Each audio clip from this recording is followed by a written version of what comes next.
Inilunsad ng pamahalaan ang 10 piso kada litro na fuel discount para sa public utility vehicles sa Metro Manila bilang tugon sa patuloy na pagtaas ng presyo ng langis dulot ng tensyon sa Middle East.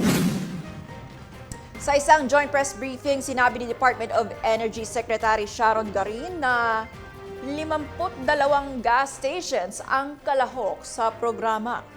33 umano ang kasalukuyan ng operational at ang iba ay inaasahang madaragdag sa mga susunod na araw.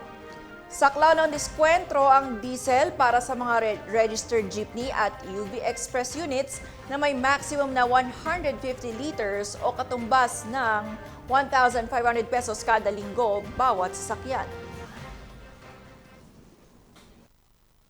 But this is a response that has been approved also by Uplift. Kasi ito talaga yung pinaka naiipit sa lahat. Yun yung transport, yung mga drivers natin. Kasi drive sila, hindi sila makasingil ng mas mahal. Pero mas mahal na yung binabayaran nila sa fuel. So this is one intervention, I think, na ang sinasabi namin sa Uplift, which is targeted on the most vulnerable sector, which is transportation.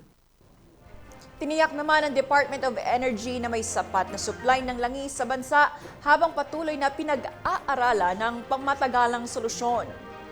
Ayon kay Transportation Secretary Giovanni Lopez, layunin ng programa na matiyak ang tuloy-tuloy na operasyon ng pampublikong transportasyon at mabawasan ang oras ng paghihintay ng mga commuter.